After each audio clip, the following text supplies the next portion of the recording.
응답하시는 하나님께 늘 기도하는 성도들 되시기를 축복합니다. 오늘 또 사업 예배 나오시고 영상으로 예배드리는 우리 모든 성도들을 주의 이름으로 사랑하고 축복합니다. 하나님 은혜와 평강 가운데 늘 강건하고 믿음으로 사는 성도들 되시기를 바랍니다. 우리 몇 분 한번 같이 인사하겠습니다. 기도로 예수님의 시선을 붙듭시다. 간절함으로 예수님 발걸음을 붙듭시다. 우리의 연약함을 보시는 예수님께 기도하면 우리를 바라보시고 멈추셔서 우리를 도와주실 줄로 믿습니다. 그 믿음으로 승리하는 성도들 되시기를 바랍니다. 오늘 마태복음 8장 18절로 22절 말씀, 예수님을 따르라 라는 말씀으로 함께 은혜를 나누겠습니다. 먼저 주여 말씀하옵소서 같이 하겠습니다. 주여 말씀하옵소서 주의 종이 듣겠나이다. 아멘. 주의 음성이 들리는 복된 시간이 되시기를 바랍니다. 예수님께서는 오늘 본문 말씀에서 너는 나를 따르라 라고 말씀하십니다. 오늘 본문 말씀을 통해서 우리가 어떻게 해야 예수님을 따를 수 있는지 함께 은혜를 나누므로 우리 모든 성도들이 예수님을 따르는 거룩한 성도들 되시기를 바랍니다. 예수님을 따르라 첫 번째는 내세를 보고 따르라입니다. 오늘 20절 말씀 같이 읽겠습니다. 예수께서 이르시되 여우도 굴이 있고 공중의 새도 거처가 있으되 인자는 머리 둘 곳이 없다 하시더라. 아멘. 마태복음 8장에서 예수님이 나병 환자를 고치시고 그리고 백부장의 하인을 고쳐주시고 베드로의 장모의 열병을 고쳐주시니까 사람들이 안식일이 끝나기를 기다렸습니다. 안식일이 끝나자마자 사람들이 귀신 들린 많은 사람과 병자들을 예수님께 데리고 왔더니 예수님께서 말씀으로 귀신을 쫓아내주시고 병자들을 다 고쳐주셨거든요. 그랬더니 오늘 18절 말씀에 무리들이 예수님을 에워쌌습니다. 예수님을 추정하고 예수님을 높이고 예수님을 찬양했거든요. 그때 한 서기관이 그것을 보고 선생님 어디로 가시든지 저는 따르겠습니다 라고 고백했습니다. 그 말을 들은 예수님이 그래 너는 나를 따라라 라고 하시든지 아니면 너는 아직 안 된다 라고 하시면 될 텐데 오늘 20절 말씀에 여우도 굴이 있고 공중의 새도 거처가 있는데 인자는 머리 둘 곳이 없다 라고 말씀하시면서 서기관이 왜 예수님을 따르려고 했는지를 우리에게 말씀해 주시거든요. 서기관은 율법을 가르치는 사람입니다. 그래서 권위 있는 사람이거든요. 그런데 이 서기관들이 어떤 납비를 모시고 있냐에 따라서 자기들의 존재 가치가 달라진다는 거거든요. 그래서 그 당시에는 유명한 납비가 있으면 사람들이 좋아하는 납비가 있으면 그 납비 수하에 들어가려고 노력한다는 거죠. 그러면서 나는 누구누구의 제자다. 나는 누구누구의 따르는 사람이다. 라고 하면서 자기가 높아지기를 원하는 사람들이 있었다라는 거거든요. 그런데 예수님께서는 네가 나를 따르면 네가 높아지거나 아니면 호의호식하는 게 아니고 여우도 굴이 있고 공중의 새도 거처가 있는데 인자는 머리 둘 곳이 없는 것처럼 나를 따라다니면 힘들기도 하고 고생할 수도 있다. 그래서 나를 따르는 것은 출세하려고 따르는 것이 아니라 나를 닮기 위해서 따르는 것이다 라고 말씀해 주십니다. 제가 이번에 손양원 선교의 주체로 베트남 북부 지역에 선교를 다녀왔습니다. 목사님 10분이랑 같이 다녀왔는데 거기에서 20년 동안 선교하신 김승봉 선교사님이 베트남은 원래 58개 부족으로 된 다민족 국가랍니다. 그 중에서도 34개 소수민족이 베트남 북부 쪽에 살고 있다라는 거거든요. 근데 그 소수민족 중에 흐몽족이라고 있는데 이 흐몽족이 미국 선교단체에서 필리핀에다 거점을 두고 우리식으로 하자면 극동방송처럼 15분마다 소수민족 언어로 복음 설교를, 복음 방송을 내보내는 겁니다. 그런데 흐몽족이 자기 언어로 들려지는 복음 방송을 듣고 그 부족이 회심하기 시작했습니다. 그래서 몇 명이 회심했냐면 30만 명이 회심했답니다. 라디오를 딱 틀었는데 그때 딱 복음이 들리는 거예요. 근데 그 복음을 듣고 흐몽족 30만 명이 개종했다라고 합니다. 근데 이 사실이 하노이 신문에서 1990년대부터 알려지기 시작했답니다. 그래서 베트남은 공산국가거든요. 그래서 종교를 탄압합니다. 그래서 흐몽족을 탄압하고 박해하기 시작했답니다. 그래서 34개는 부족으로 다 흩어버렸답니다. 원래 부족끼리 사는데 다른 부족이 그곳에서 산다는 것이 자리 잡는 것이 쉽지 않거든요. 그러니까 너희들은 그렇게 살다가 죽으라는 거거든요. 그리고 가장 가난한 지역, 아무도 살지 않는 땅에다가 이 흠몽족을 정착시키도록 쫓아냈답니다. 그런데도 불구하고 이 흠몽족은 그 어려움 속에서도 계속 예수를 따르는 삶을 살았다는 거거든요. 시간이 지나가지고 2000년이 들면서 흩어졌던 흠몽족들이 그 소수민족의 복음을 전하는 구루터기가 되고, 가장 가난한 지역에 쫓아냈는데 그 지역에 커피를 생산하게 돼가지고 주커피 생산지가 되어서 지금은 잘 사는 곳이 되었다라고 하거든요. 베드로도 예수님께 마태복음 19장에 보면 묻습니다. 예수님, 우리가 모든 것을 버리고 예수님을 따랐는데 우리가 얻는 것은 무엇입니까? 라고 묻거든요. 그때 예수님께서 마태복음 19장 28절로 29절 말씀 같이 읽겠습니다. 예수께서 이르시되 내가 진실로 너희에게 이르노니 세상이 새롭게 되어 인자가 자기 영광의 보좌에 앉을 때에 나를 따르는 너희도 12 보좌에 앉아 이스라엘 12지파를 심판하리라. 또 내 이름을 위하여 집이나 형제나 자매나 부모나 자식이나 전토를 벌인 자마다 여러 배를 받고 또 영생을 상속하리라. 아멘. 베드로에게 예수님이 말씀하시기를 나를 따르는 자는 하나님 보좌에 앉게 되고 그리고 여러 배를 받고 영생을 상속하리라 라고 말씀해 주셨습니다. 즉 베드로에게 너 나 따를 때 현실 보지 말고 현세를 보지 말고 내세 네가 누릴 것을 보면서 나를 따르라 라고 말씀해 주셨습니다. 흠몽족 사람들도 예수를 따를 때 지금 좋아진 것이 아니라 무엇을 보면서 천국을 보고 내세를 보면서 지금은 힘들고 어려워도 우리는 어디에 간다는 겁니까? 천국에 간다라는 믿음으로 예수를 따랐더니 예수님께서 여러 배로 받게 하시고 영생을 상속하는 은혜를 주셨습니다. 그래서 예수님이 우리에게 너희들 하늘 보고 살아야 된다, 하나님 나라를 바라보며 살아야 된다라고 말씀하시면서 요한복음 14장 3절 말씀 같이 읽겠습니다. 가서 너희를 위하여 거처를 예비하면 내가 다시 와서 너희를 내게로 영접하여 나 있는 곳에 너희도 있게 하리라. 아멘. 예수님이 부활 승천하시면 예수님께서 하나님 나라를 예비하시고 그곳에서 우리와 함께 하시도록 준비하고 계신다라고 말씀하거든요. 즉 너희는 땅에 살지만 땅을 바라보지 말고 하늘을 바라보고 살아야 된다. 현재를 살고 있지만 현세를 보고 사는 것이 아니라 내세를 바라보며 살아야 소망이 있다라고 말씀합니다. 그래서 오늘 예수님께서 서기관에게 너 현세 보지 말고 내세를 보고 나를 따라야 승리할 수 있다라고 말씀합니다. 성도 여러분, 죄는 땅의 것을 찾고 땅을 바라보게 하거든요. 그런데 하나님의 은혜는, 하나님 있는 믿음은 하늘을 바라보며 하나님 나라를 바라보게 하는 능력이 있는 줄로 믿습니다. 저러분들 그렇게 내세를 보고 예수를 따르는 복된 성도들 되시기를 바랍니다. 그래서 예수님께서 요한복음 14장 6절에 그렇게 말씀하신 다음에 요한복음 14장 6절 말씀에 내가 곧 길이요 진리요 생명이니 나로 말미암지 않고는 아버지께로 올 자가 없다라고 말씀해 주셨습니다.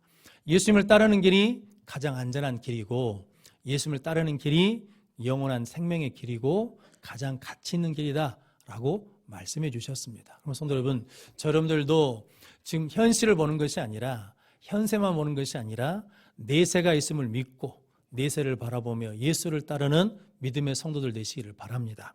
시편 73편 17절 말씀 같이 읽겠습니다. 하나님의 성소에 들어갈 때에야 그들의 종말을 내가 깨달았나이다. 아멘. 시편 73편은 저자가 악인들이 형통한 것 때문에 넘어질 뻔, 미끄러질 뻔했다라는 거거든요. 예수 모르는 안 믿는 사람들은 안 돼야 되는데 잘 된다라는 거거든요. 그러니까 그것 때문에 미끄러질 뻔했어요. 넘어질 뻔했어. 그런데 언제 알았냐면 성소에, 하나님 성소에 들어갈 때야 내가 그들의 종말을 깨달았다라는 거죠. 뭐가 있다는 겁니까? 심판대가 있다, 내세가 있다라는 말씀입니다. 누가복음 16장에 보면 부자와 거지 나사로 이야기가 있거든요. 예수님께서 부자와 거지 나사로 이야기를 말씀해 주십니다. 둘 다 죽었습니다. 거지 나사로는 아브라함 품에 안겼습니다. 그런데 부자는 음부의 불꽃에 떨어졌습니다. 그 상황을 보고 부자가 음부에서 나사로를 시켜서 손가락에 물을 묻혀서 물 한 방울 떨쳐달라는 거거든요. 그때 아브라함이 이렇게 말합니다. 너와 우리 사이에 큰 구렁텅이가 있어서 갈 수도 없고 올 수도 없다는 거거든요. 그러자 이 부자가 이렇게 말합니다. 나에게 5 형제가 있으니까 나사로를 우리 형제에게 보내줘서 이 고통받는 곳에 오지 않게 해달라는 거거든요. 그때 예수님이 이렇게 말씀하십니다. 모세와 선지자를 통해서 말씀을 듣지 않으면, 말씀을 받지 않으면 죽은 자가 살아서 가도 구원면을 받지 않는다라고 말씀하거든요. 성도 여러분, 우리가 믿음이 있어야 어디를 바라볼 수 있냐면 하나님 나라를 볼 수 있고, 예수님은 우리에게 반드시 뭐가 있다는 겁니까? 천국과 지옥이 있다. 내세가 있다. 그러니까 너희들 내세를 보고 나를 따르라 라고 말씀합니다. 거기 선교사님이 이런 말씀도 하나 해주시더라고요. 거기 소수민족이 있는데 어느 소수민족으로 말씀하지 않으시고, 거기에 교회가 없으니까 거기 북경, 중국하고 국경을 접하고 있는데, 중국 쪽에는 교회가 있으니까 주일이 되면 국경을 넘어서 교회 가서 예배를 드리고 다시 마을로 돌아온다는 거거든요. 이렇게 사람들이 주일 성수와 예배 드리는 이유는 무엇 때문이겠습니까? 예배를 드려야 하나님을 바라볼 수 있고, 예배를 드려야 하늘을 바라볼 수 있고, 예배를 드려야 내세를 볼 수 있기 때문에 예배를 드리고 내세를 보며 예수를 따르는 삶을 계속하고 있다는 거거든요. 우리 모든 성도들도 이 땅의 삶이 끝이 아니고 내세가 있음을 확신하고 내세를 바라보며 예수를 따름으로 여러 배로 받으시고 영생을 상속받는 우리 모든 성도들 되시기를 바랍니다. 예수님을 따르라 두 번째는 사명을 보고 따르라입니다. 오늘 22절 말씀 같이 읽겠습니다. 예수께서 이르시되 죽은 자들이 그들의 죽은 자들을 장사하게 하고 너는 나를 따르라 하시니라. 아멘. 서기관이 이렇게 말하고 있을 때 한 제자가 와가지고 주님, 내가 먼저 아버지를 장사 지내고 예수님을 따르겠습니다 라고 했습니다. 그때 예수님이 죽은 자들로 그들의 죽은 자들을 장사하게 하고 너는 나를 따르라 라고 하셨습니다. 마치 예수님이 3일 장례 치르는 것도 하지 못하게 하고 따라오라는 것처럼 느껴지는데, 이 말씀의 의미는 그런 말씀이 아닙니다. 그 당시에 아버지가 돌아가셔야, 그래야 무엇을 할 수 있냐면 상속을 받을 수 있습니다. 이 아버지가 한 달 후에 돌아가실지 2달 후에 돌아가실지 1년 후에 돌아가실지 몰라요. 그런데 이 제자 하는 말은 우리 아버지가 곧 돌아가실 거니까 내가 먼저 아버지를 장사 지내고 그리고 상속을 다 해결한 다음에 그 다음에 예수님을 따르겠습니다 라는 의미거든요. 근데 예수님께서는 그것 하지 말고, 욕심에 매여 있지 말고, 땅에 매여 있지 말고 사명에 매여서 나를 따르라 라고 말씀하거든요. 그럼 성도 여러분, 오늘 예수님께서 우리에게 환경과 상황 보고 하나님 상황이 나아지면, 형편이 나아지면 그때 하겠습니다 라는 것이 아니라, 하나님이 은혜 주시면, 말씀하시면, 감동하시면 즉시 순종해서 은혜의 때를 놓치지 마라, 기회를 놓치지 마라, 믿음의 기회를 놓치지 마라 라고 하시는 말씀이거든요. 그래서 이것은 효도를 하냐 안 하는 문제가 아니라 즉 뭐냐면 땅에 매여 살 것이냐 사명에 매여 살 것이냐 하나님께 매여 살 것이냐를 결정하는 우선순위의 문제거든요. 저 여러분들은 먼저 하나님을 따르고 먼저 예수를 따를 수 있도록 우리를 부르신 사명을 보고 따르는 복된 성도들 되시기를 바랍니다. 김승봉 선교사님이 베트남 북부 지역에서 선교를 하시니까 그 선교지에 저희가 가봐야죠. 그래서 가는 길이 거리는 그렇게 멀지 않더라고요, 생각보다. 그런데 해발 1000m에서 1800m 산을 계속 넘거든요. 그래서 거기 가신 10명 목사님들 중에 4-5분은 그 멀미 때문에 고생하셨거든요. 근데 가는데 하장까지 가는데, 그러니까 주 근거지인 하장까지 가는데 하루, 거기서 이제 소수민족이 있는 동방까지 가는데 하루, 그래서 이틀을 계속 차를 타고 산을 돌고 넘고 돌고 이렇게 가거든요. 그러다 보니까 차 멀미하신 분들이 고생을 하셨습니다. 이틀 갔으니까 또 다시 돌아오면 어떻게 해야 되겠습니까? 이틀을 또 와야 됩니다. 그러니까 사흘 내내 멀미로 고생하셨거든요. 그런데 그 선교사님은 선교 오셔가지고 20년 동안 100번 넘게 그 길을 왔다 갔다 하시는데 오토바이로 다니신다는 거거든요. 오토바이가 훨씬 더 힘듭니다. 그런데 그분이 그런 말씀을 하시더라고요. 선교 와가지고 몇 번 왔다 갔다 할 때 길에서 예수님을 만나셨답니다. 그런데 예수님이 이렇게 말씀해 주셨대요. 네가 이곳에 와줘서 고맙다. 그러니까 내가 있는 이곳에 와줘서, 찾아와줘서 고맙다, 기쁘다라고 하셨다는 거거든요. 그 다음부터 이 선교사님은 하나님이 기뻐하시는 일을 하는 것이 사명이니까 그 오고 가는 길이 고생길이 아니라 기쁨의 길, 행복의 길이 되었다라고 고백을 하셨습니다. 요한복음 12장 26절 말씀 같이 읽겠습니다. 사람이 나를 섬기려면 나를 따르라. 나 있는 곳에 나를 섬기는 자도 거기 있으리니 사람이 나를 섬기면 내 아버지께서 그를 귀히 여기시리라. 아멘. 우리는 예수님을 섬기는 사람들이잖아요. 예수님을 섬기는 사람은 예수님을 따르는 사람이고, 예수님을 따른다는 것은 예수님이 계신 곳에 거기에 있는 것이다. 그러면 아버지께서, 하나님께서 그를 귀히 여겨주신다라고 말씀하거든요. 성도 여러분, 예수님은 지금 우리가 있는 곳에 계신 줄로 믿습니다.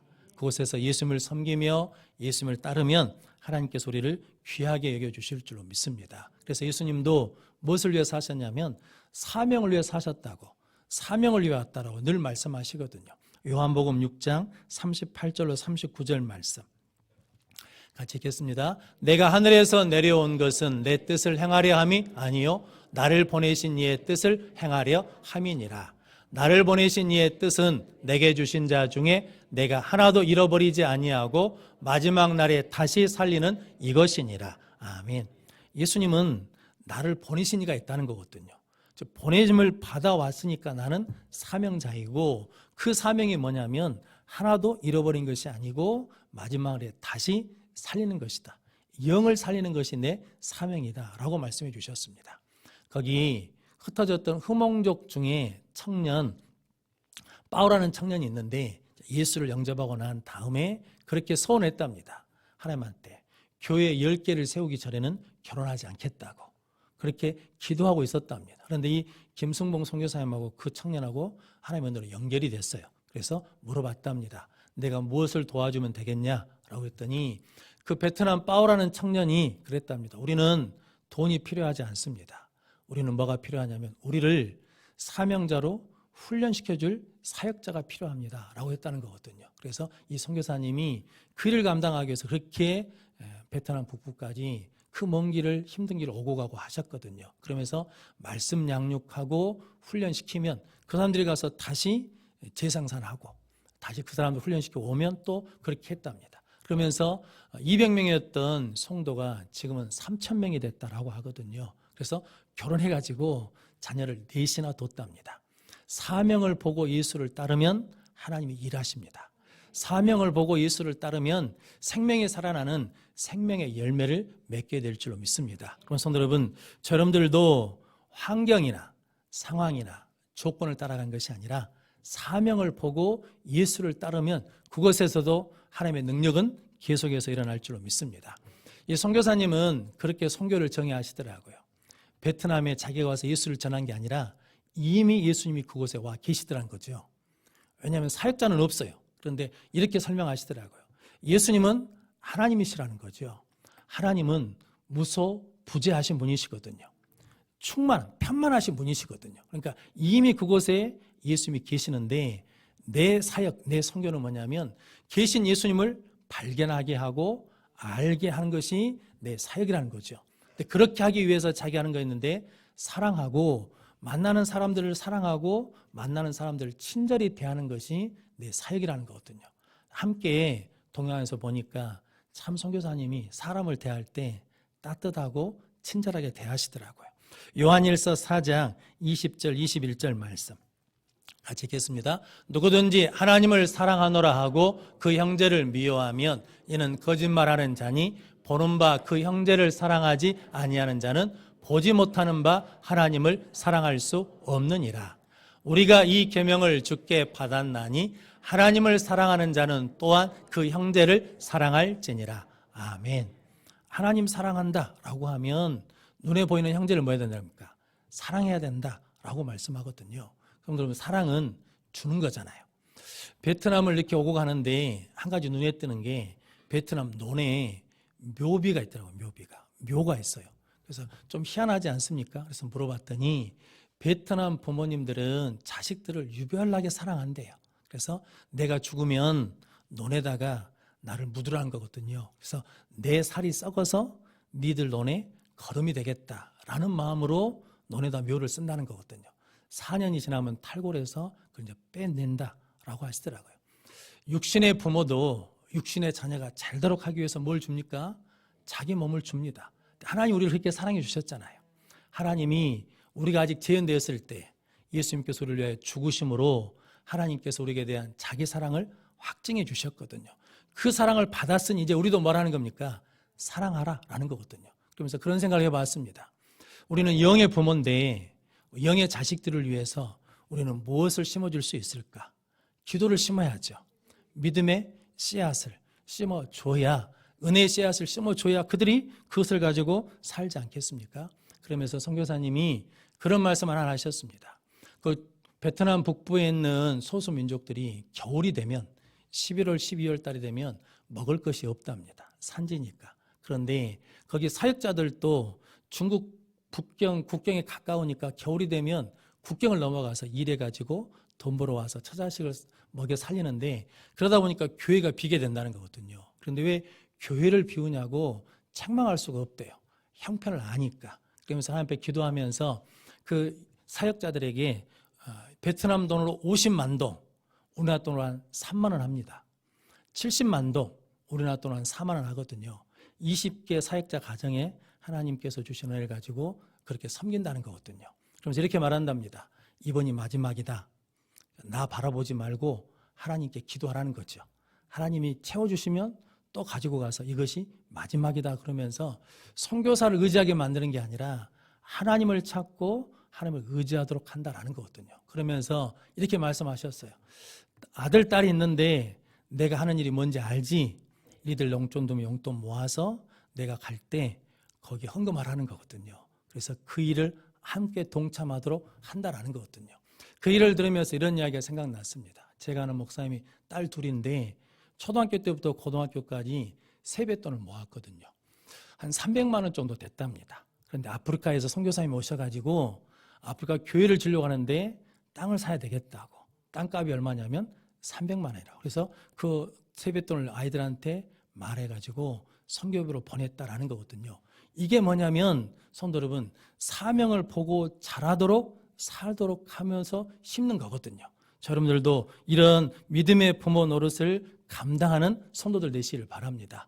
왜냐하면 예수님이 마태복음 28장 19절로 20절 말씀 같이 읽겠습니다. 그러므로 너희는 가서 모든 민족을 제자로 삼아 아버지와 아들과 성령의 이름으로 세례를 베풀고 내가 너희에게 분부한 모든 것을 가르쳐 지키게 하라. 볼지어다 내가 세상 끝날까지 너희와 항상 함께 있으리라 하시니라. 아멘. 뭘 가르치라는 겁니까? 가르쳐 지키게 하라. 복음의 증인으로 사는 것을 가르쳐 지키게 하라라고 말씀하십니다. 그래서 여러분, 여러분들이 우리 자녀들이 내세를 보고 자랄 수 있도록 사명을 보고 자랄 수 있도록 믿음의 씨앗을 심는 복된 성도들 되시기를 바랍니다. 베트남 갔더니 좋은 분재들이 많더라고요. 그 분재를 보면서 한 목사님이 그런 말씀을 하셨습니다. 분재를 외국에서 한국으로 가져오는 방법이 있대요. 어떤 방법이냐면 그 나라에 분재가 있으면 분재를 뽑는답니다. 흙을 다 털어내요. 흙을 다 털어내고 뿌리를 깨끗이 씻은 다음에 물에다 담가 놓는데요. 며칠 담가 놓으면 뿌리가 물을 빨아들이지 않겠습니까? 그러면 그 분재를 그 뿌리채 그냥 한국으로 가지고 온답니다. 그리고 한국에 흙에다 갖다 이제 심어요.